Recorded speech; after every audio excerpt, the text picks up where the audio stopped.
Hi, I'm Chap Clark, and this is the Morning Moment. Thanks for joining us.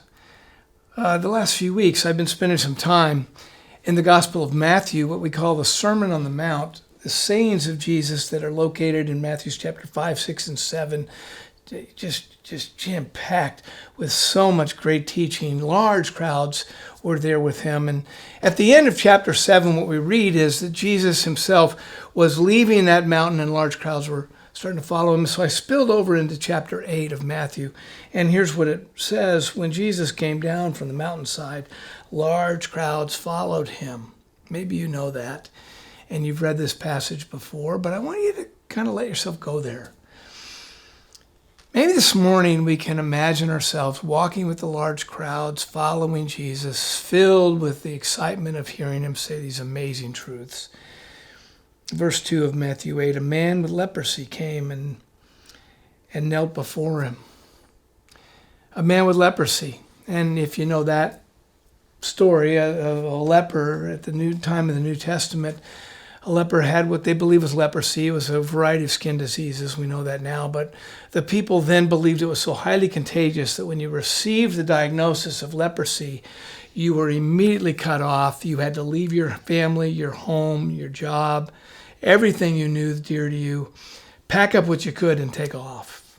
You'd spend the rest of your life wandering in the villages, town to town. You'd have to shout out your new name, unclean, unclean, maybe with other lepers. But you were basically on your own to figure out how to get food, shelter, clothing. And there's a leper that was there, maybe on the outskirts. Of course, he couldn't be in the crowds. But something about Jesus compelled him.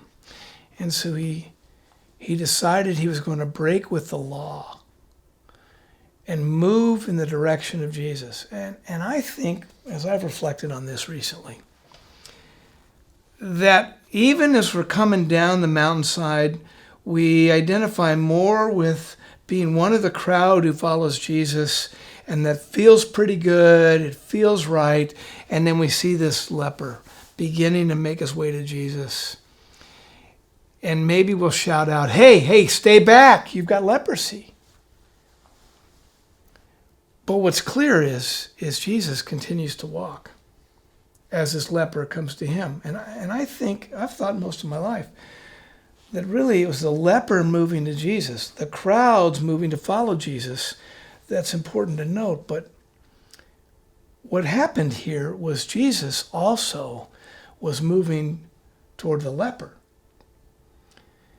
Yes, the leper was breaking ranks from his hiddenness in the back, away from people, by beginning to move closer to Jesus. But Jesus didn't seem to stop. Jesus kept going to him, so when they got close enough to him, all we read here is a man with leprosy came and knelt before Jesus, so somehow they came together. And he said, Lord, if you're willing, you can make me clean. If you want to, I have trust enough in you that you can change everything in my life. Well, you know what happens is Jesus reached out his hand and he touched the man. And he said, I am willing, be clean. And immediately he was cleansed of his leprosy.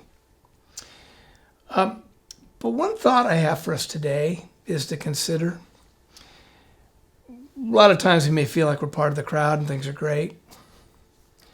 But certainly sometimes we feel more like the leper. Things are not so great, either by what we've done or our circumstances. And as we make our move in the direction of Jesus, it's all on us to make our move to Jesus. And sometimes we don't have the energy. Sometimes we're not sure what he thinks of us. This guy didn't know what Jesus thought of him.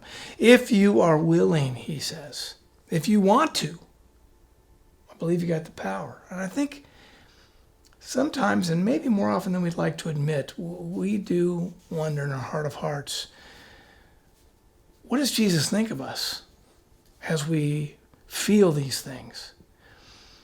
Is it really on us to continue to make our way, to figure out how to wade through all the circumstances, to finally get up to him so we can kneel before him? I need you to know that Jesus kept going to the leper.